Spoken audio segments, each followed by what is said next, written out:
Buenas tardes a todos quienes han dado cita en el séptimo masterclass organizado por la carrera de Atención Prehospitalaria y Emergencias de la Universidad UTE. Reciban todos ustedes un cordial saludo de quien les habla, René Abarca, en este momento el responsable de la licenciatura acá en la universidad, y a nombre de nuestro rector Ricardo Hidalgo, nuestro decano Osvaldo Palomeque, sean todos ustedes bienvenidos. La tarde de hoy tengo el gusto de presentar a ustedes al doctor Gerardo José Illescas, quien nos saluda desde la Ciudad de México y nos va a abordar un tema muy importante, muy interesante, muy necesario dentro de nuestra práctica diaria, nuestra práctica clínica al momento de atender pacientes, al momento de diagnosticar, al momento de transportarlos, al momento de entregar. Entonces, vamos a hablar sobre la electrocardiografía en el prehospitalario, esos retos, esos desafíos, cómo se desarrolla estos ambientes, este tema, esta temática tan importante dentro del ámbito prehospitalario. Para iniciar, recordar algunas cosas, queridos amigos, y para el doctor Illescas también, tenemos una audiencia muy diversa. Nos visitan desde varias ciudades del país de Ecuador, desde La Tacunga, desde Loja, desde Esmeraldas, la costa ecuatoriana. Veo gente de Centroamérica también conectados. Saludos, gente de Argentina, Colombia, México también. Ah, caramba. Entonces es una audiencia bastante grande. Muchísimas gracias, doctor. También a las instituciones, Cruz Roja, Seguro Social, Ministerio ECU 911, cuerpos de bomberos, y en especial y a todos los profesionales, ¿no? Este es un evento académico libre. Nuestro objetivo es llegar a la mayor cantidad de personas con temas de actualidad. En este caso, recordar varios temas, las preguntas, inquietudes que ustedes tengan durante el desarrollo de la exposición del doctor Illescas, las pueden enviar mediante el chat, ¿sí? No está habilitada la función de video ni la función de audio. Sin embargo, por favor, escríbanla. Nosotros daremos trámite a todas y cada una de sus inquietudes. También recordar, al final de la ponencia se enviará un link en el cual ustedes podrán registrar su asistencia y hacer una aclaración. Toda la información que ustedes han registrado en los masterclass anteriores reposa en nuestros registros y conforme vayamos avanzando, porque había muchísima asistencia, iremos enviando todos sus certificados. No se preocupen, los certificados de asistencia les irán llegando conforme avancemos. Sin más preámbulo, quiero dar la cordial bienvenida al doctor Gerardo José Illescas Fernández desde la Ciudad de México. Voy a hacer una pequeña reseña de su bibliografía. Él es médico cirujano egresado de la Universidad Autónoma Metropolitana, con estudios universitarios en administración de hospitales, gerencia en instituciones de salud, epidemiología aplicada, manejo del dolor, cuidados críticos neonatales. Cuenta con amplia experiencia en manejo de urgencias médico-quirúrgicas, medicina de enfermo crítico, medicina prehospitalaria y medicina de aviación. Es académico en protección civil por la Sociedad Mexicana de Geografía y Estadística, médico adscrito al servicio de urgencias del Hospital de Obregón y responsable del área de cuidados intermedios e intensivos para pacientes por COVID-19. Es director general del Colegio Tecnológico Mexicano en Medicina de Urgencias y director médico de la Brigada Rotaria de Seguridad y Rescate. Además, muchos de ustedes lo van a reconocer porque hemos leído muchos de sus capítulos, de sus libros, en especial los manuales de medicina prehospitalaria de urgencias, de transportación aeromédica por helicóptero y uno de los que a mí más me gustan, ¿no? El de electrocardiografía en medicina prehospitalaria. Justamente es por eso que abordamos el día de hoy este tema. Ha participado como autor y coautor en más de 12 libros de medicina de trauma, urgencias y prehospitalaria. Sin más, doctor Gerardo, el foro es todo suyo. Bienvenido. Gracias por aceptar la invitación y un saludo cordial desde la mitad del mundo.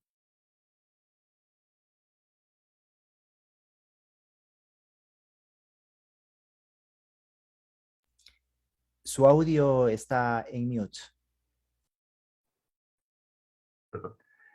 Pues muchas gracias, muy buena tarde. Para mí es un gran honor que una universidad nos invite a disertar sobre temas en los cuales pues tenemos un buen rato caminado. Este año cumplí 43 años haciendo medicina de urgencia, de los cuales prácticamente la mayor parte ha sido medicina prehospitalaria. Y siempre ha sido mi interés, como comentaba yo ahorita un poquito antes de empezar, de ir generando un cambio en toda Latinoamérica, ir generando nuestros propios protocolos, nuestros propios trabajos de investigación, porque tenemos una gran población y una experiencia muy importante que, que podría ser fácilmente extrapolada a otros medios. Entonces, una de las situaciones que a mí más me preocupa en México y obviamente en Latinoamérica es una alta dependencia de Norteamérica con respecto a todo lo que es. Hay pocos libros escritos en Latinoamérica sobre estos temas y desafortunadamente pues nuestros contextos socioeconómicos y políticos son muy diferentes. Entonces hemos trabajado por ir generando a nivel de Latinoamérica todo este concepto y parte de esto es el motivo que nos trae hoy. Vamos a empezar con un tema que igual en algún momento pues me fue reclamado literalmente que por qué le enseñaba yo a los paramédicos electrocardiografía, pues eran paramédicos, o sea, nada más llevaban pacientes de trauma, ¿para qué les enseñábamos tantas cosas? Sin embargo, ahorita en la plática vamos a ir platicando cómo las cosas han cambiado. Me voy a permitir compartir pantalla.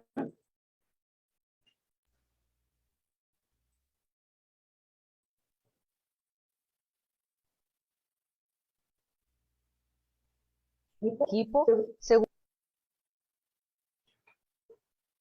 Perdón, un momentito. Ya saben que de repente la tecnología nos juega unos bromas muy especiales. Pues ya estamos listos.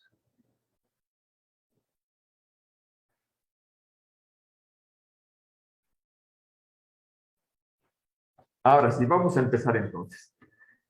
Algo que seguramente todos ustedes conocen, pero siempre es bueno recordar, es que la atención médica prehospitalaria en la Unión Americana básicamente nace para atención de trauma.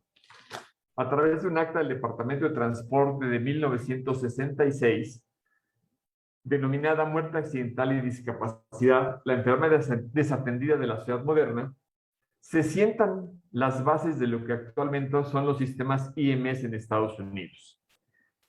Pero no es malo irnos a ver más allá de la Unión Americana. En Escocia, mucho antes que en Estados Unidos, se empieza el trabajo prehospitalario y con grupos muy interesantes porque eran grupos de pacientes con enfermedades cardiovasculares.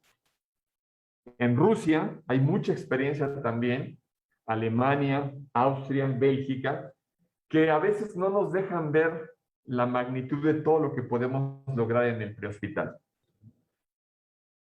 Por eso, y a partir de hace unos 15 años, la medicina prehospitalaria en Latinoamérica da un giro muy importante. ¿Por qué? Porque ya no solamente atendemos trauma, hoy atendemos urgencias médico-quirúrgicas, urgencias pediátricas, que ahorita voy a hablar un poquito de esos detalles, y urgencias ginecobstétricas, para lo cual los esquemas de adiestramiento que veníamos utilizando no cubrían esas expectativas. Entonces esto fue un parteaguas para nosotros, empezar a involucrar otro tipo de contenidos en la formación del paramédico y por lo tanto otro tipo de destrezas. Con respecto a urgencias pediátricas y ginecobstétricas,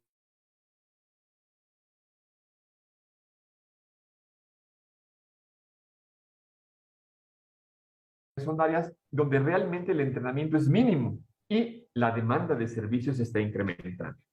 Entonces tenemos un gran campo de actuación que debemos y tenemos la obligación de cubrir, porque nuestra población cada vez va a exigir más de los sistemas prehospitalarios.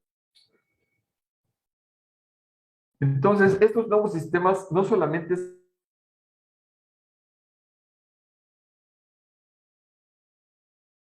para darle cobertura a los servicios con dos características que para mí son fundamentales. Primero, la calidad humana. No olvidar que estamos tratando con seres humanos y seres humanos que en ese momento son aún más vulnerables que lo que regularmente son por su condición de urgencia. Y por otro lado, ser profesionales de nuestro trabajo.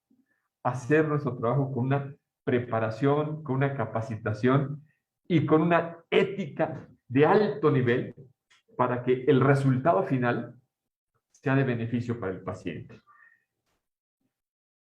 Hemos olvidado de repente que nuestro sujeto de trabajo es una persona, que no solamente es ella la que sufre la urgencia, es todo su contexto familiar e inclusive comunitario el que se ve involucrado, y nosotros debemos obligarnos a verlo en su contexto global para darle una respuesta más completa. Pues, la electrocardiografía, el electrocardiograma, es lo que se conoce como auxiliares diagnósticos. Y este término quiero que nos quede bien claro. El electrocardiograma no nos hace el trabajo de diagnóstico, nos va a ayudar a hacerlo mejor. ¿Sí? Desafortunadamente, y eso no solamente lo vemos en el prehospital, sino inclusive lo vemos a nivel de las escuelas de medicina, cada vez dependemos más de la tecnología para evaluar al paciente. Hemos olvidado la parte clínica de nuestro trabajo y esto es una gran pérdida en el desarrollo y en el desempeño de nuestro trabajo. Y en un principio, prácticamente la electrocardiografía se pensaba para el paciente con infarto. Literalmente, la mayor parte de los estudios que encontré son el papel del prehospital en el manejo de la isquemia miocárdica. Pero el electrocardiograma nos puede dar en muchas otras cosas. Trauma, alteraciones electrolíticas, y ahorita vamos a ver que en otras entidades donde podemos tener un papel mucho mejor en el diagnóstico y por lo tanto en el manejo de nuestro paciente. Entonces tenemos que aprender a sacarle mayor provecho a este recurso. ¿Sí? Hemos comentado que de por sí tenemos una limitación de recursos en el manejo prehospitalario. Entonces hay que procurar que lo que tengamos le saquemos todo el provecho posible en beneficio de nuestro paciente. Algunos de los padecimientos típicos para el manejo con electrocardiografía: anginas de pecho estables e inestables, la angina hemodinámica, los cuadros de angina con cambios electrocardiográficos y el infarto agudo al miocardio con y sin elevación del segmento ST. Esto nos queda claro que es un excelente apoyo diagnóstico. Pero aún entre los pacientes cardiovasculares tenemos otro grupo, como la cardiomiopatía dilatada, que es una enfermedad muscular cardíaca que comienza con un deterioro en la bomba, ¿sí? Y finalmente nos va a traer consigo una disminución del gasto cardíaco y una serie de deterioros funcionales. La cardiopatía hipertensiva, la hipertensión arterial, es un problema serio de salud en Latinoamérica. Entonces, todos los cambios que ocasiona la hipertensión arterial van a generar alteraciones en el corazón que pueden ser detectadas tempranamente y, por lo tanto, manejadas oportunamente. En el contexto de las situaciones de urgencia, tenemos que saberlas distinguir para poderles dar ese manejo apropiado. La insuficiencia cardíaca, definida como aquella situación donde el corazón no puede dar el suficiente gasto cardíaco para mantener una perfusión tisular apropiada. Causas, hay muchísimas, no vamos a tratar estos detalles ahorita, pero también podemos detectarla y apoyarnos en el diagnóstico a través del electrocardiograma. La presencia de cardiopatías congénitas, si bien quizá su mayor impacto sea en la edad pediátrica, hay muchas que se van a manifestar durante la pubertad, en el momento del desarrollo del ser humano. De igual manera, detectarlas como situaciones de urgencia y estar en capacidad de darles la atención apropiada de estabilización para permitirles un trabajo y un manejo hospitalario oportuno.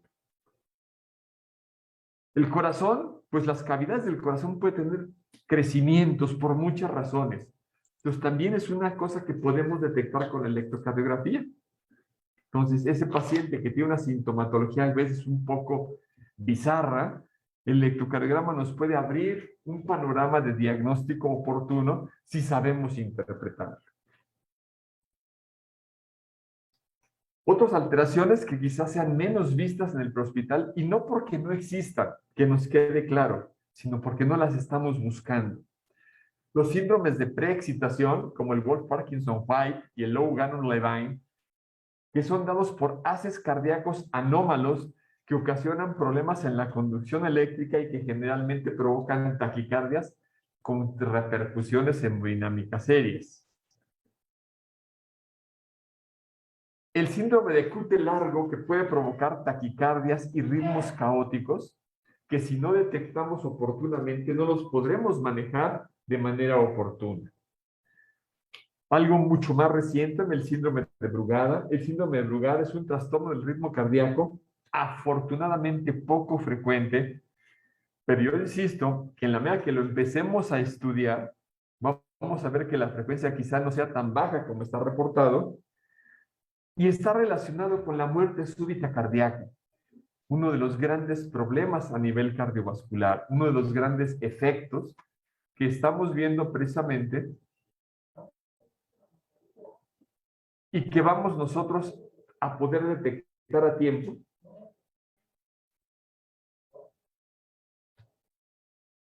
Desde el punto de vista traumático, la contusión del miocardio. ¿Cuántas veces ustedes han pensado que el corazón en un traumatismo torácico puede estar golpeado? Y eso se va a traducir en problemas importantes de perfusión. Nuestra experiencia en el Hospital de Cruz Roja hace muchos años, cuando empezamos a analizar toda esta problemática, la contusión miocárdica se diagnosticaba 1 o 2 casos al año. Cuando empezamos a buscarla intencionalmente, resulta que en un año teníamos 85 casos. Entonces la pregunta es, ¿fue un motivo de ese año o anteriormente no las diagnosticábamos a tiempo? El taponamiento cardíaco, otro problema generalmente derivado de trauma, aunque puede tener otros orígenes, puede ser detectado tempranamente con el electrocardiograma e inclusive el electrocardiograma nos puede ayudar a hacer una pericardiocentesis de urgencia que puede cambiar totalmente el pronóstico de nuestro paciente. Alteraciones en los electrolitos, sodio, potasio, calcio, se van a ver reflejadas en el electrocardiograma. Desafortunadamente, en el contexto prehospitalario por el momento, no tenemos forma de medir electrolitos séricos, pero sí podemos ver la traducción electrocardiográfica de estas anomalías, y poderles dar un manejo oportuno.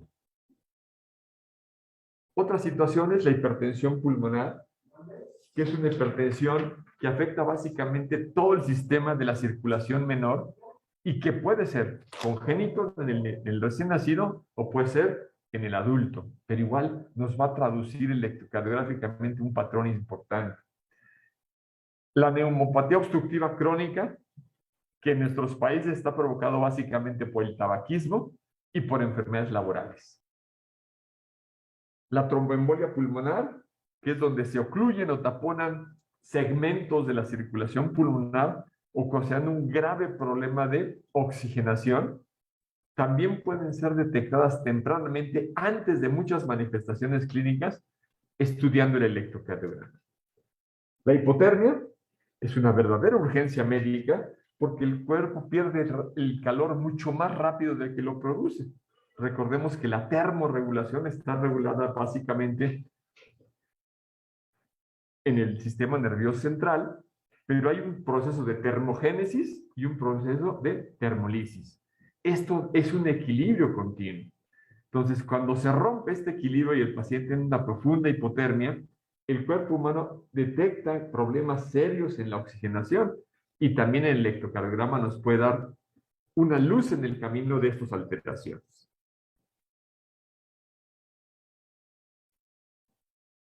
A ver, el electrocardiograma igual, cuando se utilizaba en el contexto prehospitalario, se limitaba a la monitorización de los pacientes en una derivación, que ahorita vamos a verlas, que era de 2.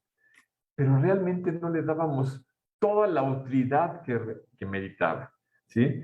Era así como, pues ten al paciente en el monitor a ver qué pasa, pero ¿de qué servía tenerlo conectado si no éramos capaces de detectar problemas y más aún de resolverlos tempranamente?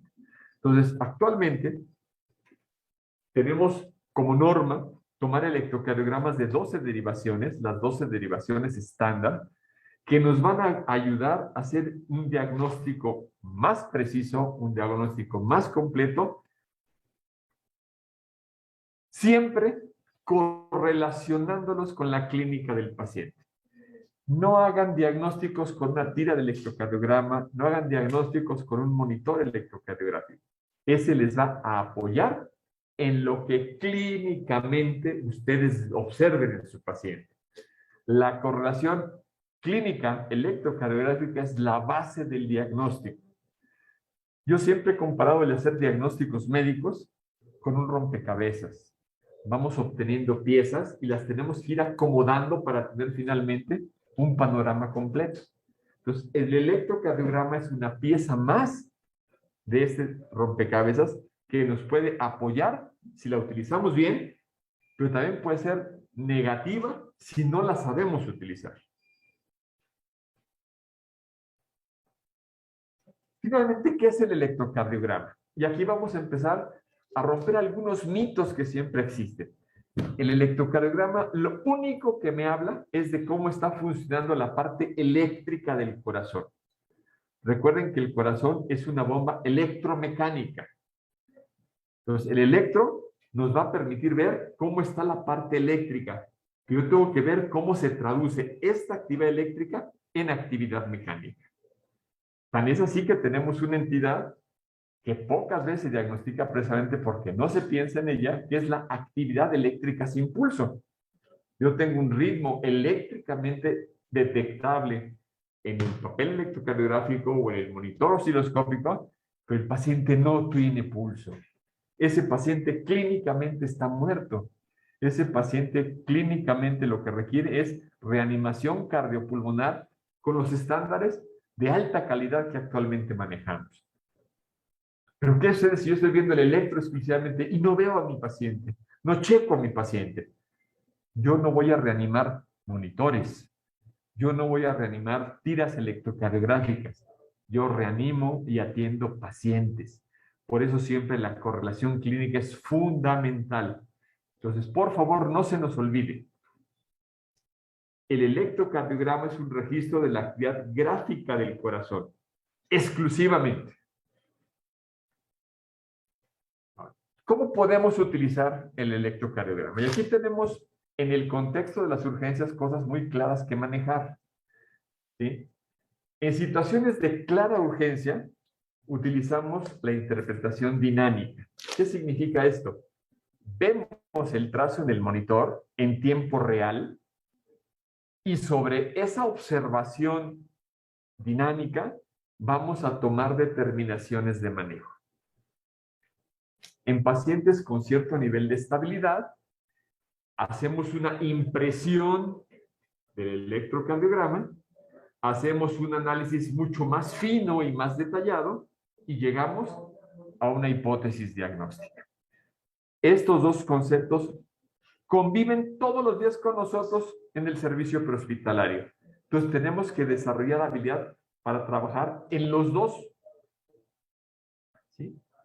Aquí tengo un monitor, ¿ya? Veo un trazo. Sí puedo observar, pero de repente me desaparece el ritmo. Algo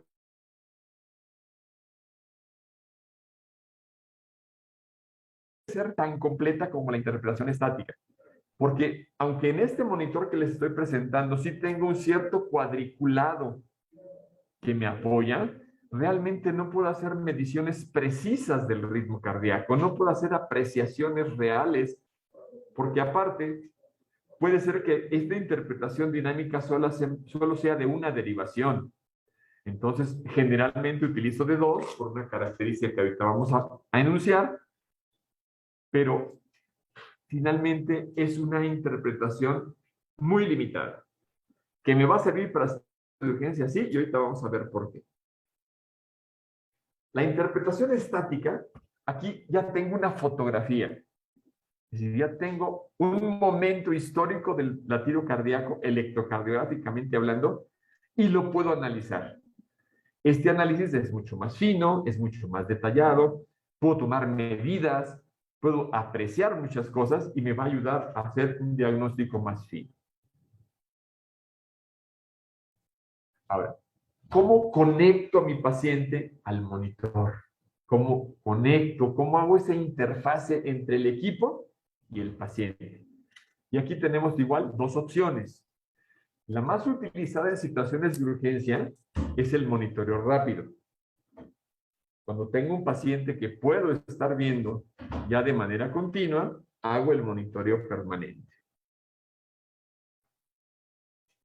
El monitoreo rápido, también conocido como Quick Look, mirada rápida, se hace a través de las palas del monitor electrocardiográfico. Es el más utilizado en situaciones de urgencia real. Yo llego y tengo un paciente sin pulso, de inmediato hago mi Quick Look, mi monitoreo rápido, y puedo ver qué ritmo está. Si ustedes son observadores en el ritmo en esta diapositiva, veo que mi paciente tiene una fibrilación ventricular. Entonces ya puedo tomar una determinación de manejo. Ya no solamente me sirve para hacer el diagnóstico, sino para empezar el manejo. Entonces, esta es una situación que podemos utilizar rápidamente. Para el monitoreo continuo, perdón, para el monitoreo rápido, entonces, siempre me da la oportunidad de obtener un diagnóstico rápido de arritmias potencialmente letales o letales. ¿Sí? Entonces, el monitoreo solamente me permite la interpretación dinámica. Entonces, debo desarrollar durante mi entrenamiento esa habilidad para distinguir ritmos diferentes simplemente desde el punto de vista visual. Como todo entrenamiento, requiere tiempo, ¿sí? Como todo entrenamiento, requiere también constantemente estar refrescando el conocimiento. Recuerden que en educación hay lo que es la curva de aprendizaje, el tiempo que tardo en adquirir esa habilidad, pero también hay otra que de repente perdemos de vista, que es la curva del olvido. Si yo no utilizo estos recursos de manera regular, el conocimiento se va degradando poco a poco. Entonces, esto también me obliga a, como institución, no solamente que mi personal lo haga en el cotidiano trabajo, en el servicio de urgencias, necesito estarle dando cursos de actualización y de refresco, de tal manera que se mantenga en la parte óptima de la curva de aprendizaje. Querido doctor, tenemos una pregunta. ¿Sí?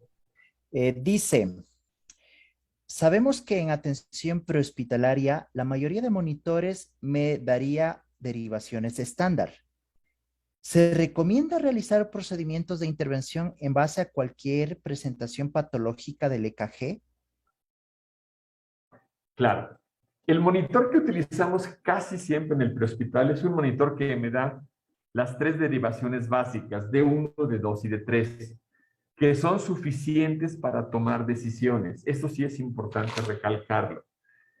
En la actualidad, y nuevamente vamos a la parte recursos, pues ya los sistemas prehospitalarios deben procurar que los monitores de las ambulancias tengan la opción de dar las 12 derivaciones continuas.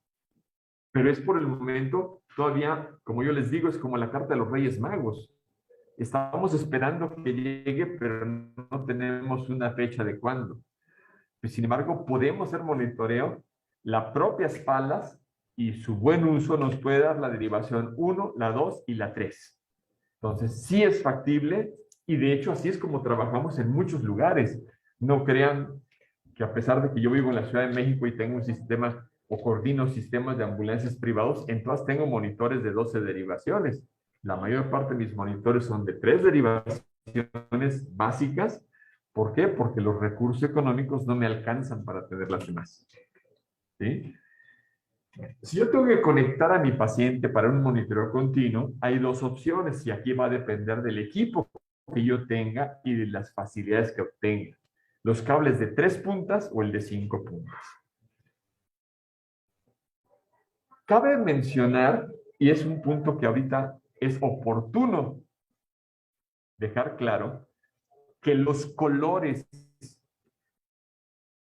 tanto de los broches como de las palas, de todo, no hay coloración estándar internacional. Ustedes deben de conocer su equipo y cuál es la ubicación de los electrodos para su equipo.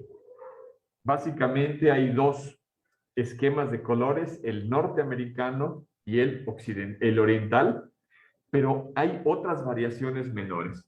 Entonces, parte importante, como en todo, antes de utilizar el equipo con un paciente real, conozcan su equipo en el entrenamiento.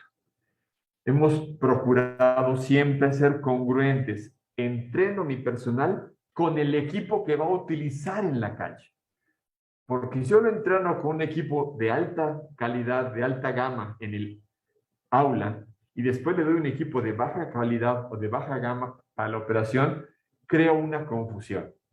Entonces, nuestra recomendación es, con el mismo equipo con el que vas a trabajar en la calle, es con el equipo que te voy a capacitar. Entonces, el estudio estándar de 12 derivaciones es el que más utilizamos para diagnósticos SIGUS. Entonces, vamos a utilizar un monitor que nos permita también una interpretación dinámica. Ya lo hay, pero vuelvo a la misma situación. Los recursos económicos en ocasiones no nos permiten contar con ello. Sin embargo, esto no es un pretexto para no hacer bien las cosas.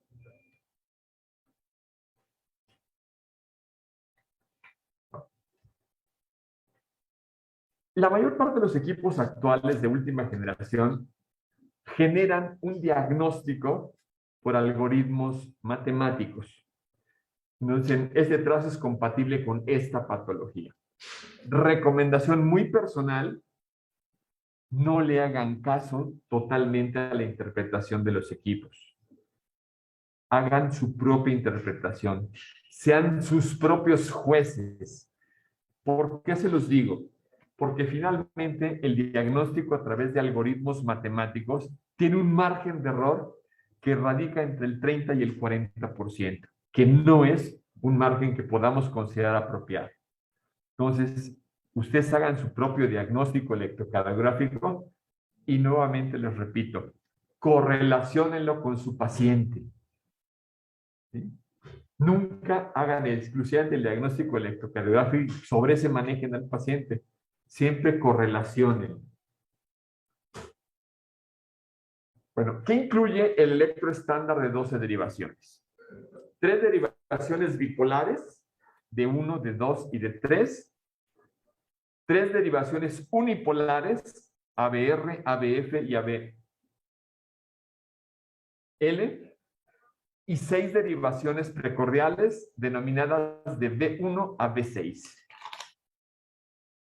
Las derivaciones bipolares, como su nombre indica, cada electrodo tiene una polaridad diferente.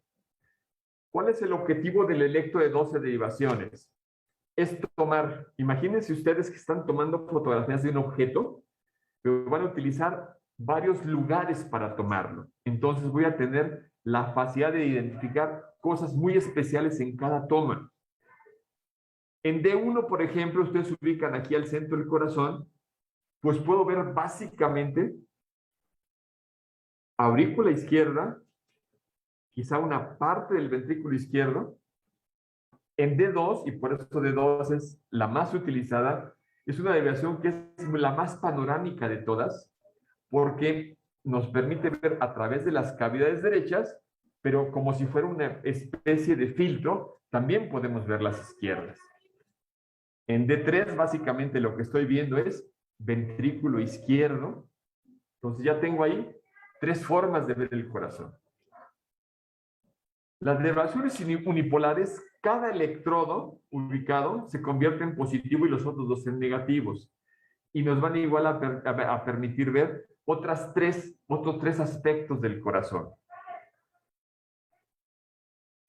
Las derivaciones precordiales lo que van a hacer es hacer una especie de corte del corazón en el plano horizontal. Vamos a ver desde B1 hasta B6, que son las estándares, y nos van a permitir entonces, con las 6 derivaciones anteriores, tener una visión tridimensional del corazón. ¿Sí? Esta imagen tridimensional nos va a permitir ubicar, por ejemplo, el sitio de un infarto, nos puede ubicar cuál es la arteria coronaria la que está afectada, entonces nos va a permitir esas bondades que de otra manera no tendríamos. Por eso es que preferimos actualmente el electrocardiograma de 12 derivaciones para la evaluación de nuestros pacientes.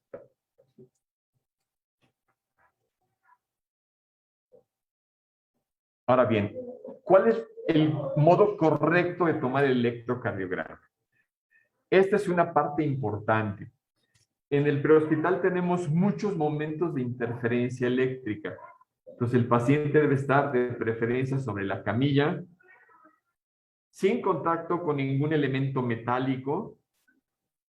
El vehículo no debe estar en movimiento, punto importante, ¿sí?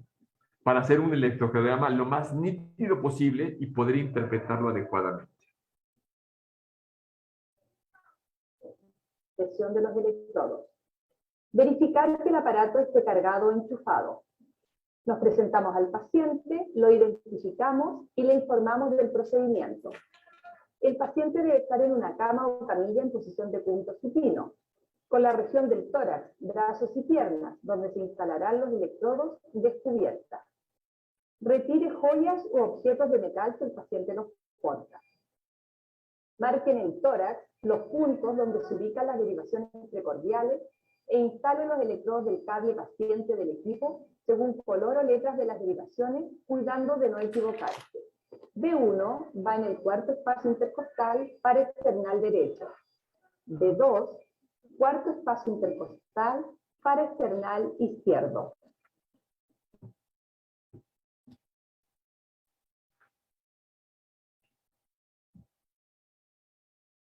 D4 en el quinto espacio intercostal con la línea medio clavicular izquierda.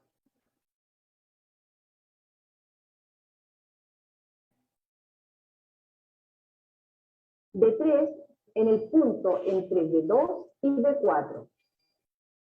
D5 en el quinto espacio intercostal, línea axilar anterior izquierda.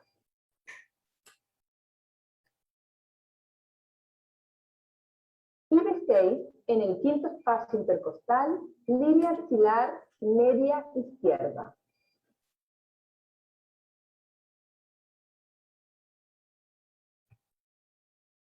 Perdón, parece que el video se desfasó un poquito. Le comentaba yo a René que tenemos problemas por el tipo de equipo que tengo aquí en el hospital. Es un poquito antiguo, pero la posición de las derivaciones las pueden encontrar en cualquier libro de electrocardiografía. Ahora bien, para complementar estas derivaciones, que son las estándar, tenemos otro grupo de derivaciones que es importante aprender, es importante saber cuándo las podemos utilizar.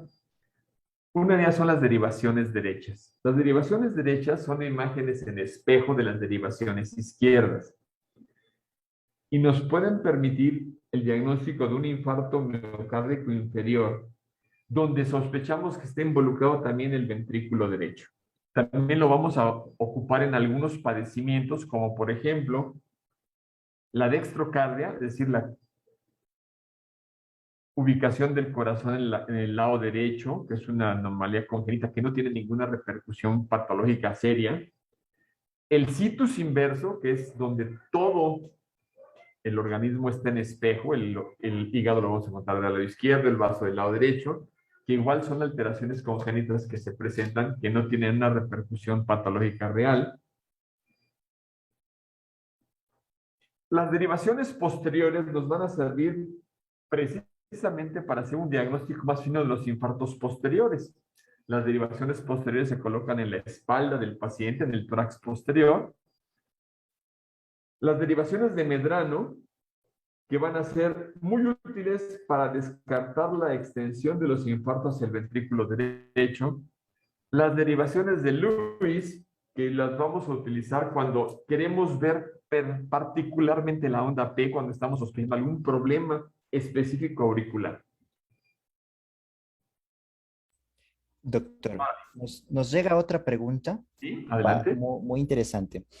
Nos dice, en el caso del infarto agudo de miocardio, para su diagnóstico se dice que se debe tener al menos dos de los tres criterios. Uno de ellos es contar con un electrocardiograma de 12 derivaciones. Sin embargo, dentro de la evaluación dinámica y dependiendo de la hemoestabilidad del paciente, ¿se podría iniciar con la guía de tratamiento para estos pacientes, prehospitalariamente hablando? Una excelente pregunta. La primera situación que les debo de comentar y que nos debe de quedar claro a todos es que no todos los infartos agudos al miocardio cursan con alteraciones electrocardiográficas. De un 30 a un 40% de los pacientes no van a tener manifestaciones electrocardiográficas típicas. Por lo tanto, nuestro primer diagnóstico, nuestra primera aproximación va a ser clínica. Entonces vamos a ver la clínica del paciente. Dolor, haciendo una buena semiología del mismo, cuando inició, cómo se irradia, recordando también que las irradiaciones típicas no están presentes en todos los pacientes. Los pacientes, por ejemplo, con diabetes mellitus tienen dolores muy atípicos. Hay dolores de infarto que van a ser referidos a la parte superior del abdomen, sobre todo los infartos de cara diafragmática. Entonces tenemos que hacer clínica primero, antes del electrocardiograma. Ahora, en el caso de que yo no tuviera el electrocardiograma o no tuviera todas las opciones de electrocardiografía, puedo iniciar un manejo prehospitalario inicial de la isquemia miocárdica como fenómeno sin ningún problema. ¿Qué es lo que no puedo hacer si no cuento con un electrocardiograma? No puedo trombolizar al paciente, porque no todos los impactos se trombolizan, ¿sí? Entonces, lo que sí puedo hacer en mi paciente es utilizar los principios básicos, mantenerlo bien oxigenado, ver las arritmias. Puedo, a nivel de la interpretación dinámica, ver arritmias que tengan un potencial de letalidad, como las extrasístoles ventriculares, cuando tienen ciertas características de presentación. Entonces, sí puedo empezar el tratamiento. O sea, por eso les digo, el electrocardiograma es un auxiliar diagnóstico, pero el no tenerlo tampoco implica no hacer nada. Me puedo apoyar con la clínica, con una buena clínica. Por eso les insisto mucho. Nosotros en el prehospital debemos ser mucho más clínicos porque tenemos pocos recursos de auxiliares diagnósticos. El electrocardiograma no siempre está disponible, no siempre tengo todas las derivaciones, que sería lo ideal, porque hay criterios electrocardiográficos que deben ser marcados para hacer un buen diagnóstico de infarto. Pero ante la duda, si tengo una isquemia miocárdica, aún sin manifestaciones electrocardiográficas, debo proceder a estabilizar a mi paciente. Esto es sin lugar a dudas.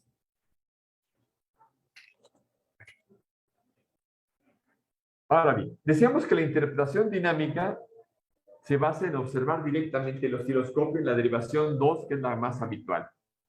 Ahí podemos detectar las 4 arritmias letales. Taquicardia ventricular sin pulso. Tengo trazo electrocardiográfico de taquicardia ventricular, pero el paciente no tiene pulso central. Manejo como si fuera fibrilación ventricular. La fibrilación ventricular típica, ya sea fina o gruesa, dependiendo de lo que yo vea en el monitor, da bien. Tengo que hacer una desfibrilación temprana que me va a permitir darle una mejor oportunidad de sobrevida a mi paciente. La asistolia ventricular, que es el nombre correcto, es decir, yo puedo tener un trazo totalmente isoeléctrico, una línea, o bien pequeñas ondas P ocasionales y el paciente sigue estando en la asistolia ventricular. Recordemos que el hecho de que no tenga función del ventrículo quiere decir que no está generando gasto cardíaco. Y finalmente, la que habíamos comentado, la actividad eléctrica sin pulso. No importa lo que yo vea en el monitor, el paciente no tiene una traducción mecánica de ese trabajo eléctrico. En la actividad eléctrica sin pulso voy a tener que discernir cuál puede ser el posible origen. Y de ahí lo que ustedes conocen como las famosas H's y las T's de la reanimación cardiopulmonar. hipoxia, acidosis, hipercalemia, hipocalemia, tromboembolia pulmonar, neumotórax a tensión, tamponamiento cardíaco, o sea, algunas de las que podemos tener. Y si yo no resuelvo el origen de la actividad eléctrica sin impulso, no importa la calidad de mi reanimación, el paciente no va a salir adelante. Si tengo un tamponamiento, tengo que drenar ese pericardio para poder reactivar la función cardiovascular. Si el paciente tiene un neumotórax a tensión, debo por lo menos hacer una descompresión torácica de urgencia para lograr que el ritmo cardíaco revierta. Entonces, vean la ventaja de tener ese monitoreo, porque me va a permitir tomar decisiones claras en cuanto al manejo. En la interpretación dinámica también puede ser factible diagnosticar algunas cosas, pero requiere mucha experiencia.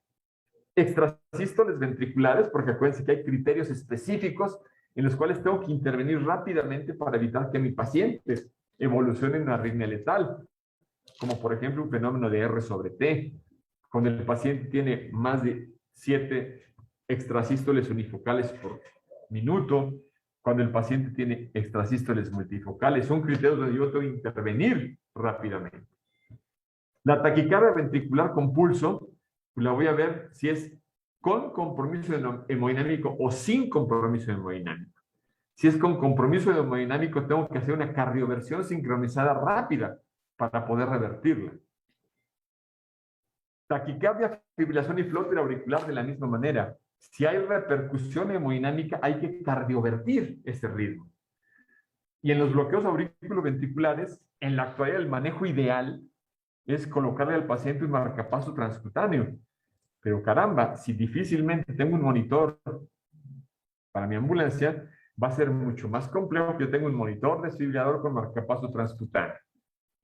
¿Sería lo ideal? Claro. En caso de que no lo tenga, bueno, tengo las opciones farmacológicas para el manejo. Pero son cosas que con práctica podemos detectar en la interpretación dinámica. La gran ventaja de la interpretación estática es que pues, me da todo el tiempo de hacerlo, pero recomendamos sistematizar el análisis de la tira electrocardiográfica. ¿Sí? La mayor parte de las ocasiones vemos el trazo y lanzamos un diagnóstico. No, démonos el tiempo de interpretarlo. Nosotros, desde hace muchos años, ahí corría el año de 1986 más o menos, establecimos un sistema para interpretar el electro que después lo tradujimos en un sistema de aprendizaje. ¿Sí? Entonces, nos ha funcionado muy bien, lo hemos ido modificando lógicamente, pero nos sigue funcionando a la fecha y consta de estos 9 pasos. Primero, determinar la frecuencia cardíaca. Después, determinar el patrón del ritmo cardíaco, el eje eléctrico, hay o no hay ondas P, valorar el intervalo PR, la relación entre las P y los QRS, la morfología del QRS, su duración y finalmente evaluar el segmento SP. Entonces, esto nos permite un análisis muy sistemático y es poco probable que se nos vayan diagnósticos de arritmia. Patrones regulares, la famosita regla de los cuadros. Busco un QRS que coincida con una de las líneas gruesas del papel electrocardiográfico y en el siguiente que coincida, en el siguiente mido la frecuencia. Si es en la siguiente van a ser 300 de frecuencia cardíaca, sí, si sistemáticamente vamos exponencialmente disminuyendo la frecuencia cardíaca. Es un sistema muy, muy claro y muy fácil de establecer. ¿Sí? Aquí, por ejemplo, tenemos mi QRS de base. Aquí veo este QRS que cae entre el 100 y el 100 y el 75. Del 75 al 100 hay 25 latidos, por lo tanto, cada cuadrito pequeño pues va a medir 5 latidos. En este caso tenemos un ritmo de aproximadamente 85-90 de frecuencia cardíaca. Entonces, es bastante fino y nos permite un buen diagnóstico. Tengo ritmos irregulares muy lentos. Voy a contar el número de QRS en 30 cuadros grandes, que equivalen a 6 segundos, y lo multiplico por 10 para obtener la frecuencia por minuto. En el caso de los irregulares rápidos, reduzco mis cuadros a 15, lo multiplico por 20 y tengo la frecuencia cardíaca. Entonces yo tengo un primer diagnóstico. ¿Está taquicárdico, bradicárdico o está normocárdico?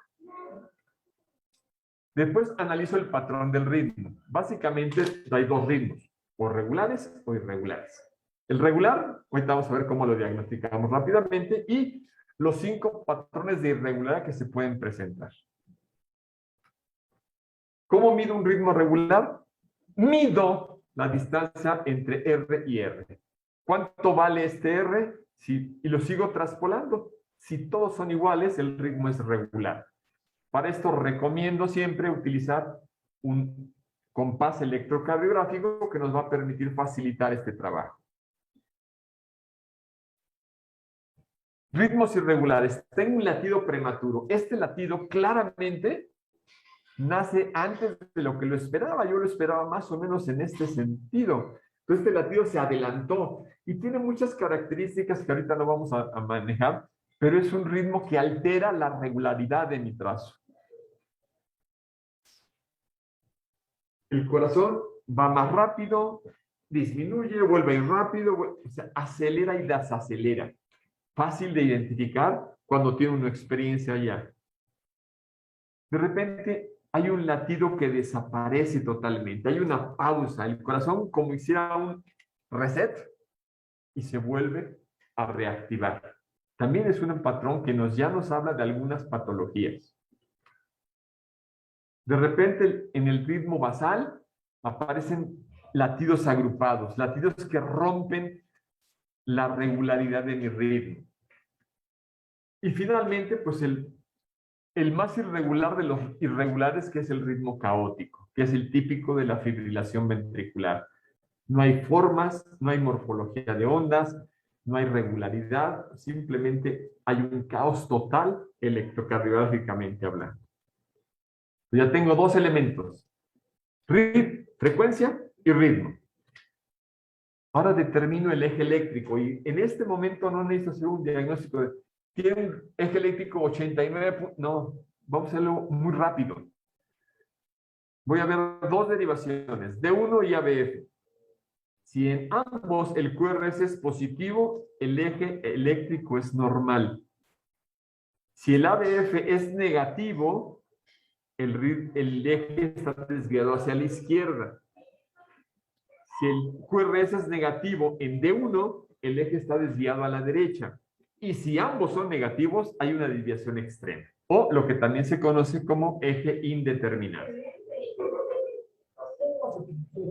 A continuación voy a buscar la presencia de onda P. La onda P es la onda que me refleja la actividad de la aurícula, es decir, la secuencia normal de contracción, aurícula, ventrículo, aurícula, ventrículo. Si están presentes, tengo un ritmo sinusal. El ritmo se origina en el nodo sinoauricular. Pero si no hay ondas P, el ritmo se está originando en el nodo aurículo-ventricular o por debajo de él. Entonces tengo un ritmo nodal. Entonces aquí únicamente tengo trabajo eléctrico a nivel del ventrículo. Después voy a medir el intervalo PR. Si mide menos de 0.12 segundos, es un intervalo corto. Lo normal es entre 0.12 y 0.20, y mayor de 0.20 vamos a hablar de un PR prolongado. Después voy a buscar relación entre PES y QRS. Normalmente es 1 a 1 cada vez que se contrae la aurícula. Viene a consecuencia la contracción del ventrículo. Puedo tener una relación 1 a 1 con un intervalo PR largo, mayor de 0.20. Vamos a llamarlo una relación prolongada. Puede ser que tenga más PES que QRS, es decir, que algunas PES no provoquen latido ventricular. O puede tener que tenga menos PES y más QRS. Entonces yo tengo que ir mencionando. ¿Dónde voy a tener más PES que QRS? En los bloqueos auriculoventriculares. Y no voy a tener menos PES que QRS en las extrasístoles ventriculares. Después voy a analizar el complejo QRS. Primero en su forma, ¿sí? El QRS normal es alto, delgado y angosto. El aberrante va a ser muy deformado, muy amplio, ¿sí? Entonces ya esto me está hablando de patología. Las extrasístoles ventriculares siempre van a tener QRS aberrantes. ¿Cuánto debe durar normalmente un QRS? No más de 0.12 segundos. Y finalmente el segmento ST, es decir, este pequeño segmento que es indicativo básicamente de isquemia en el miocardio. Y puedo tener que el segmento ST esté por arriba de lo normal, un supradesnivel, que nos habría de una isquemia subepicárdica, o un infradesnivel por debajo de la línea isoeléctrica, que nos habría de una isquemia subendocárdica.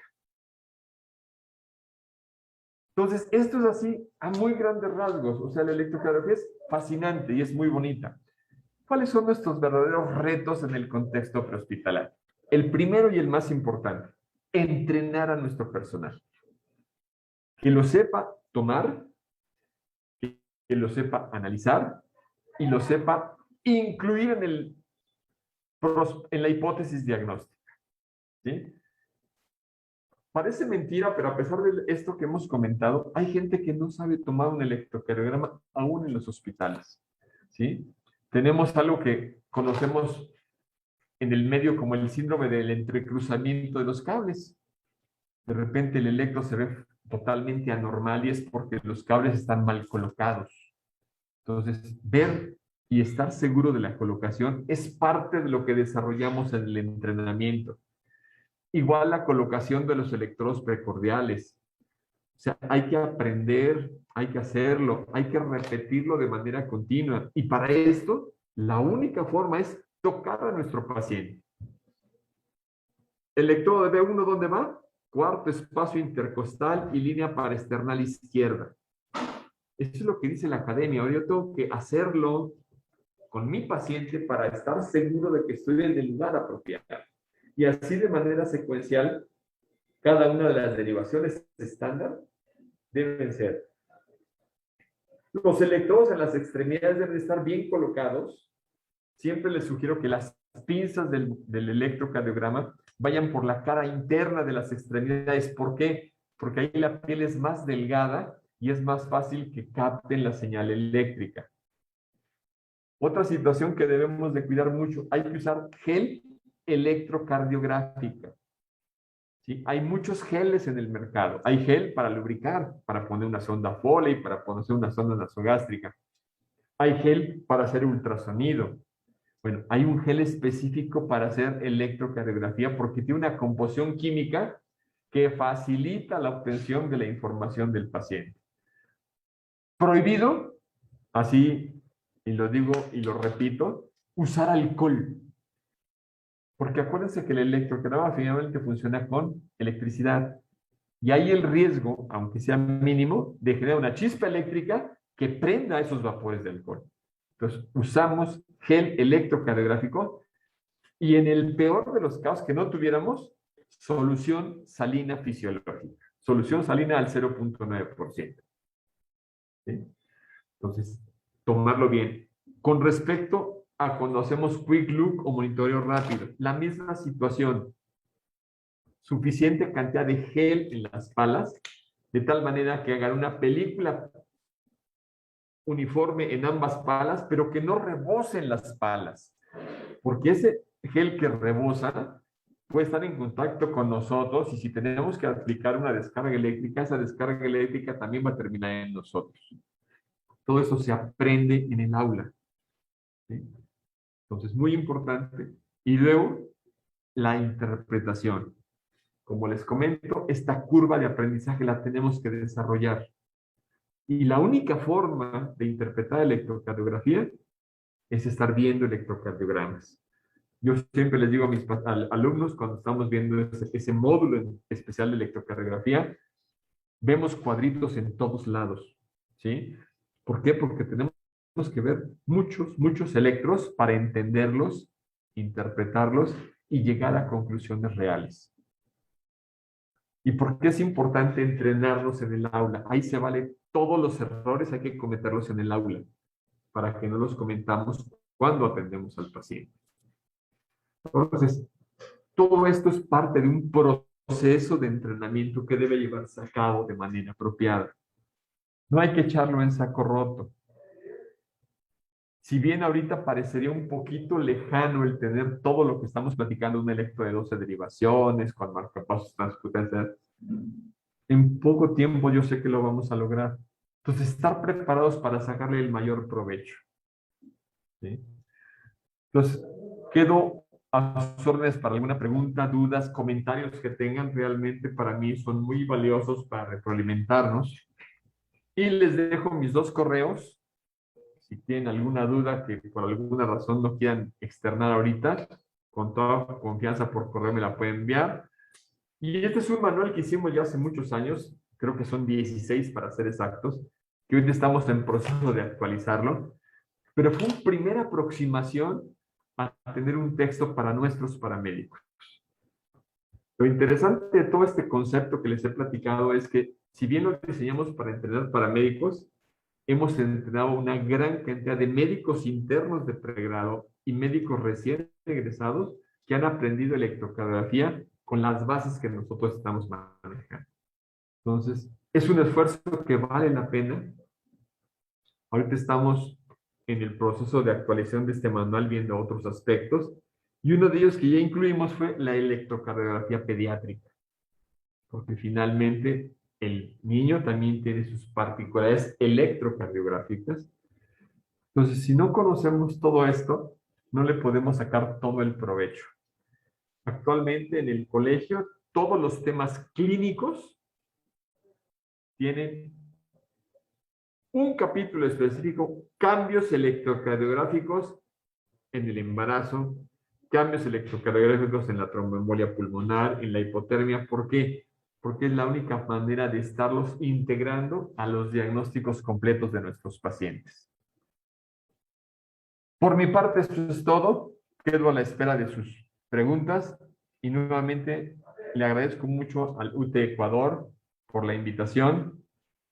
Saben que cuentan conmigo para futuras charlas si ustedes así lo consideren.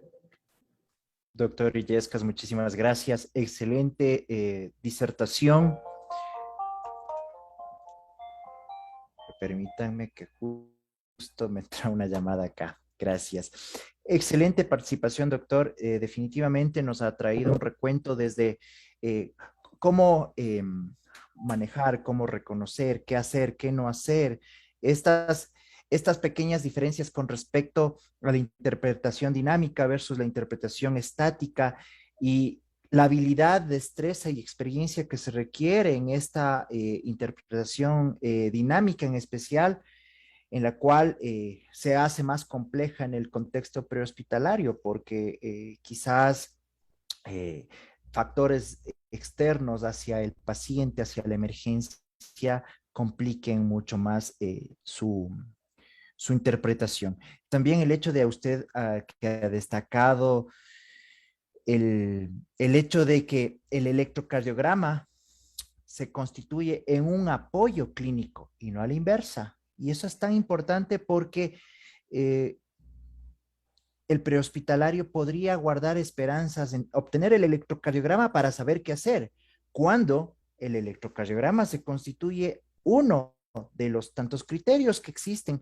Sin embargo, el manejo clínico, la identificación, esta relación, esta simbiosis entre los signos y síntomas que encontramos en nuestro paciente nos van a guiar a poder hacer un mejor manejo. Y obviamente, ¿no? Es este dato interesante de que el 30 a 40% de patologías no presentan una manifestación de infartos, no presentan una manifestación o alteración evidente dentro del electrocardiograma, lo que nos orienta aún más a hacer énfasis en el manejo clínico, en la identificación, usando como respaldo el electrocardiograma. Tengo algunas preguntas mientras van llenando. Acá tengo ya 4 preguntas y bueno, hay una reflexión también acá. Hay una reflexión que nos hacen, bueno, un aporte sobre el uso de una mnemotecnia, la mnemotecnia Free FREH-I. Dice Free H-I-I. F de frecuencia, R de ritmo, E de eje, H de hipertrofia, I de intervalo, isquemia e infarto. ¿Sí? No sé si usted tiene algún comentario al respecto sobre esta mnemotecnia, la aplicación, o si este se constituye uno más de los instrumentos para poder llegar a un buen diagnóstico de apoyo. Doctor. Las mnemotecnias tienen como objetivo facilitarnos el reconocimiento. Eso es una realidad. Aquí mi recomendación siempre es familiarícense con lo que están utilizando. Porque hay gente que me habla de estas mnemotecnias, pero nunca las ha utilizado. Entonces, la pregunta es qué tan útiles van a ser para él mismo. ¿Sí? La Perfecto. medicina está llena de mnemotecnias y actualmente todo lo queremos ser mnemotecnia. La pregunta es si realmente sabemos lo que significa. Es una mnemotecnia clásica para el infarto que es MONA, ¿sí? Pero pues ahorita yo quiero saber quién tiene morfina disponible en sus hospitales y en sus ambulancias para tratar. Los nitritos cada vez son más difíciles de encontrar, por lo menos en mi país el nitrato de nitroglicerina ya no existe, solamente tenemos el isosorbide. Entonces, finalmente, yo creo que lo importante es que lo que utilicemos como herramientas de diagnóstico tengamos la conciencia de por qué lo estamos utilizando y cómo la vamos a aplicar en nuestro paciente. Perfecto, doctor. Tenemos otra rápida. Dice, ¿qué patologías ocasionarían una corriente de lesión? ¿Una qué, perdón? Una corriente de lesión. No entiendo la pregunta. Ok, le damos oportunidad a quien formuló la pregunta que la complemente. Seguimos la siguiente. José Arredondo nos dice lo siguiente. ¿Qué tan importante es quitar aros, anteojos, anillos del paciente? ¿Cómo podría influir esto en los trazados? Excelente clase, doctor. Muchas gracias. Le agradezco mucho el comentario. ¿Por qué quitamos todo lo metálico? Recuerden que estamos trabajando con corriente eléctrica y entonces hay lo que conocemos como interferencias eléctricas. En los hospitales, por ejemplo, ustedes, si son observadores, tenemos prohibido el uso de teléfonos celulares cerca de los equipos de monitoreo, porque los celulares, como la mayor parte de los gadgets que actualmente utilizamos, van a meter una interferencia fija de 60 MHz en todo el trazo. Y en algunos momentos nos puede hacer dudar si el paciente tiene una fibrilación auricular o es simplemente interferencia. Una interferencia muy fácil de detectar y muy fácil de resolver. ¿Qué pasa si mi paciente tiene un poquito de frío y empieza a temblar?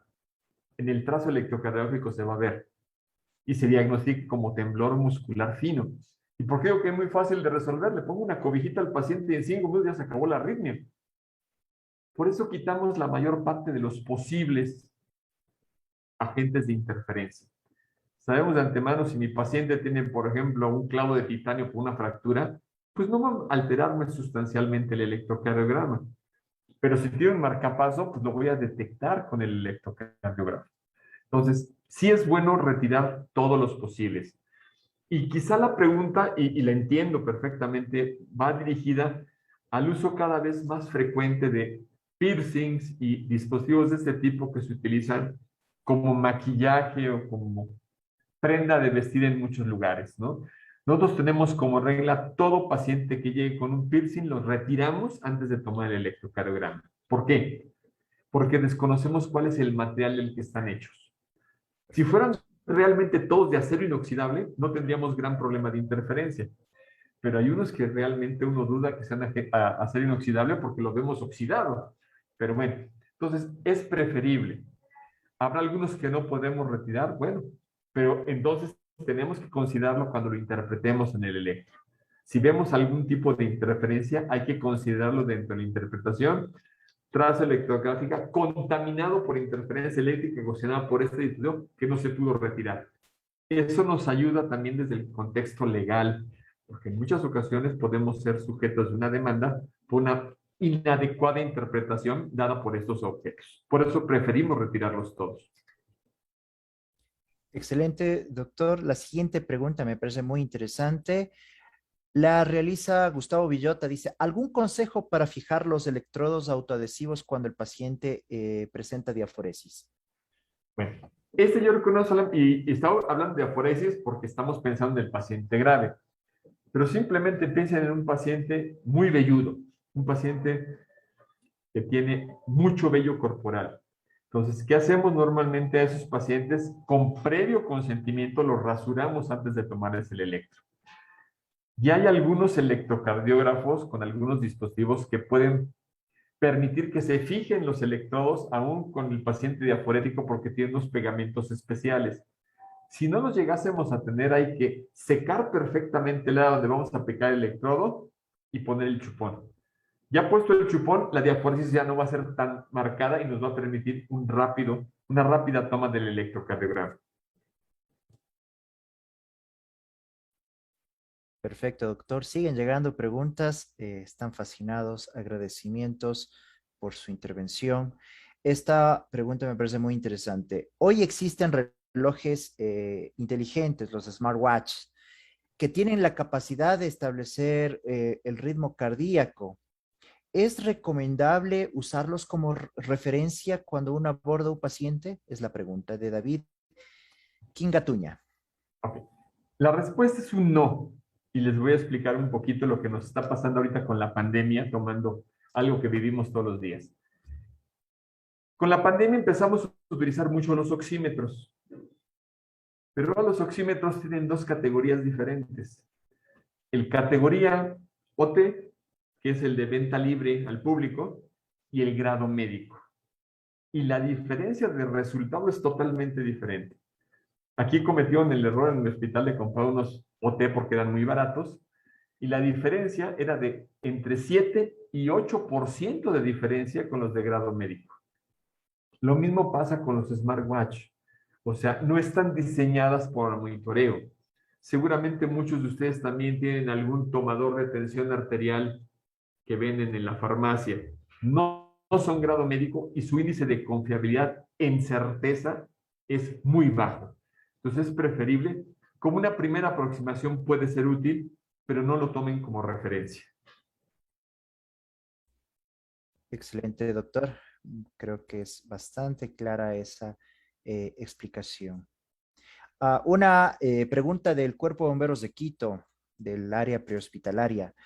Dice, me parece ideal que todo paciente que llegue a una casa de salud debe ir monitorizado y con un electro de control. ¿Sería esto adecuado? Bueno, nuevamente vamos a pensar en lo ideal. ¿Por qué sería muy bueno? Porque finalmente es lo que nos llamamos un electrocardiograma basal. ¿Cómo estaba el paciente cuando lo encontramos? Y eso nos puede permitir ver cómo ha evolucionado el paciente. Sabemos que en la mayor parte de nuestros países todavía esto es una utopía, porque a lo mejor tenemos el monitor, pero no, seguramente no nos dan el papel para imprimir el electro. Pero se formaría parte en una situación muy adecuada que se adosara al registro de atención prehospitalaria. Así como anotamos signos vitales, poner el electrocardiograma. Eso nos ayudaría mucho a establecer realmente la condición en la que se entrega el paciente. Ahora bien, tenemos que ser también juiciosos en el uso. Yo tengo un paciente que se machucó un dedo, pues no le voy a tomar un electrocardiograma. Entonces yo tengo que tener, por eso hablaba en un momento dado de pensamiento crítico. ¿Cuándo debo o cuándo me puede ser útil este recurso? ¿Sí? Porque también podemos llegar al otro extremo. Es como si alguna ocasión me preguntaron si todos los pacientes tenían que ingresar con una vía venosa permeable. Digo, es cuestión de criterios. Tengo un paciente con un esguince de tobillo, ¿para qué le pongo una vía venosa permeable? Pero tengo un paciente con un infarto agudo al miocardio, pues es preferible. ¿Por qué? Porque facilito el manejo. Aquí es donde las decisiones que toma el personal son las básicas, son las importantes. ¿Qué hemos nosotros logrado mucho en este contexto? Hacer todo esto por escrito, decir cuándo sí y cuándo no hacer las cosas, como una guía. Pero la decisión final es del personal que está en el servicio. Nadie tiene mejor punto y perspectiva que el que está con el paciente. Perfecto, doctor. Tenemos muchas preguntas. Voy a hacer las dos últimas preguntas. en honor a su tiempo. Sabemos que está de guardia. La siguiente pregunta es, ¿cuán indispensable es realizar una EKG de 12 derivaciones en el prehospitalario si tenemos el monitor de 3 derivaciones? Bueno, volvemos a verlo. La situación ideal de tenerlo es darle al médico de la sala de urgencias una perspectiva real de cómo estaba nuestro paciente. Ahora, si tengo mi monitor de 3, ocupémoslo. O sea, pues ya, como tengo el de 3 y no el de 12, ya no lo tomo. No, vamos a utilizar el de 3 como un buen paso para hacer las cosas bien. Y aquí, algo que también hemos platicado mucho, esa correcta interrelación entre prehospital y hospital. O sea, yo prehospital tengo que entender las necesidades del médico de hospital y el médico de hospital debe entender también mis limitaciones. Y eso nos va a ayudar a hacer una buena conjunción en el trabajo. Si el médico sabe que yo no tengo un monitor de 12 derivaciones, pues no me va a pedir un electrocardiograma de 12 derivaciones. Ese es el punto importante. Por eso hemos intentado hacer protocolos de continuidad, es decir, empiezas en el prehospital y cómo termine en la sala de urgencia, para que también los médicos sepan qué exigirnos como prehospital. Porque de otra manera, pues vivimos dos realidades muy separadas que no debe ser. Finalmente, el cuidado del paciente es una cadena de continuo. Yo no lo... pues yo al terminar en el hospital, ahí te lo aviento y a ver qué le haces. No. ¿Qué le has hecho tú para yo continuar lo que vaya funcionando bien y corregir lo que tenga que corregir? Pero es una continuidad de cuidado. Perfecto. La última pregunta que ya lo aclararon por acá. Dice, a ver, permítame que se me movió. Hay muchas preguntas. Ya, aclarando un poco el tema de la corriente de lesión que hacían la consulta, ¿no? Dice, la corriente de lesión generalmente se presenta en el electrocardiograma como un infra o supradesnivel. No siempre se presentará en el infarto agudo de miocardio, sino también, por ejemplo, en una contusión miocárdica. Entonces, aparte de estas patologías, ¿dónde más se podrá encontrar un infra o supradesnivel? Ok, ahora sí ya. Acuérdense que el corazón después de infartarse queda con una cicatriz. Hay una parte del corazón que va a quedar dañado. Entonces, podemos nosotros ver esos datos en el electrocardiograma como datos de infarto antiguo. O sea, en el momento actual no tiene un infarto, pero tuvo un infarto porque aparece un desnivel positivo o negativo en las electrocardiograma. Entonces, nos habla de infartos o lesiones antiguas del miocardio. Por eso es importante también, no todos los desniveles del ST son agudos, pueden ser cicatrices. Y vamos a ver también, digo, cuando se hace ya un buen estudio electrocardiográfico, cómo el infarto va evolucionando electrocardiográficamente. Inclusive cuando tiene uno la oportunidad de trombolizar al paciente, realmente es impresionante ver cómo retoma su forma normal el electro conforme vamos pasando el trombolítico. Eso quiere decir que estamos reperfundiendo bien el corazón. Entonces, por eso, y la pregunta es muy interesante al respecto, acuérdense que también hay datos de infarto antiguo que pueden aparecer y es exactamente eso, como una cicatriz que quedó de un daño previo. Excelente, doctor. Voy a hacer una lectura de la última, y esta sí, lo prometo, es la última, me parece muy interesante. Dice, Renan, un saludo a Renan Valencia. Tengo una paciente de 14 años con síndrome de Lennox-Gastaut que tiene un neuroestimulador vagal. ¿Es recomendable no realizar un electrocardiograma? ¿Interfiere al momento de tomar el trazo este neuroestimulador vagal? No. Pues recuerden que todos los dispositivos médicos tienen un sistema de filtrado. Incluso los monitores electrocardiográficos tienen filtros. Hay un filtro de movimiento, hay un filtro de frecuencia, que nos van a permitir precisamente que no se contamine, por decirlo de alguna manera, el electrocardiograma y no afecta al electroestimulador. ¿Sí? Muy importante, y ahorita que lo tocan, cuando le tomen electro a un paciente que tenga marcapaso, esto va a aparecer en el electro, pero ocasionalmente ustedes van a sentir cuando estén poniendo los electrodos la pequeña descarga del marcapaso. Eso es totalmente normal, no es dañina, puede ser molesta, claro que es molesta, pero no hay ningún problema. Excelente, doctor. Muchísimas gracias. Quiero, bueno, están locos, las preguntas están llegando bastantes preguntas, pero en honor al tiempo quiero agradecer su participación, su ponencia. Ha sido maravilloso contar con usted. Lo seguimos mucho acá en Ecuador y esperemos que esta no sea la primera ni la última. Queremos tenerlo de forma más frecuente acá y obviamente de forma presencial también, conforme la pandemia nos lo permita.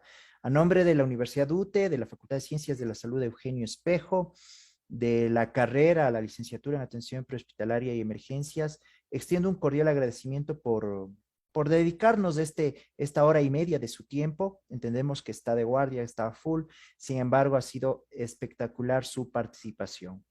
Doctor, palabras finales. Bueno, antes que nada, nuevamente un agradecimiento. Conmigo cuentan, como yo siempre digo, mientras Dios no disponga lo contrario, aquí seguimos dando lata. Te voy a hacer un anuncio, después te lo hago ya un poquito más formal. En septiembre vamos a empezar un curso de electrocardiografía en línea, precisamente porque pues tenemos muchos muchachos aquí en la Escuela de Paramédicos que por cuestión de la pandemia no podemos estar en presencial. Entonces vamos a lanzar un curso en línea de electrocardiografía. Te voy a mandar la información y espero pues que a algunas personas les interese. Pero quedo abierto y lo que yo te puedo apoyar y pueda apoyar a UTE, cuenta conmigo. Excelente, doctor. Muchísimas gracias. También, si lo desea, un anuncio respecto a las jornadas de octubre en reanimación, por favor. Bueno, en octubre, y igualmente en línea, 13, 23 y 30 de octubre, tenemos Simposio Internacional de Reanimación Cardiopulmonar. Es un evento que tenemos organizando ya con 4 años, donde precisamente estamos tratando de compartir lo último en tecnología, lo último en investigación sobre la reanimación cardiopulmonar. Entonces tenemos una participación de algo así como 30 ponentes, la verdad no lo tengo aquí así en la mente, pero hay de muchos países y la verdad es un evento que los invito. Yo a René me tomé el atrevimiento de mandarle ya la invitación. Espero verlos. Nosotros trabajamos mucho en este evento.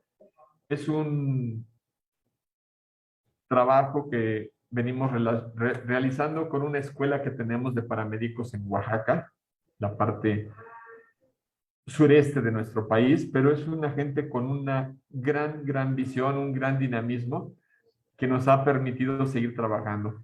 Entonces, si ustedes gustan, les dejo la invitación con René y pues espero verlos pronto en octubre, si no es que en septiembre en el curso de electrocardiografía. Muchísimas gracias, doctor. Muy amable. Y pues bueno, para nuestros colegas, la siguiente semana los esperamos. Esta va a ser la última conferencia Masterclass. Vamos a hablar sobre la importancia de los servicios de emergencias médicas en desastres de origen natural, emergencias en salud pública y ataques terroristas. Nos va a estar acompañando George Contreras, reside en Estados Unidos, ecuatoriano, con amplia experiencia en el campo de la atención prehospitalaria. Sin más, les quiero agradecer su participación. No olviden registrar su asistencia en el link que se cargó en el chat y nos estaremos viendo la siguiente semana. Muchísimas gracias a todos.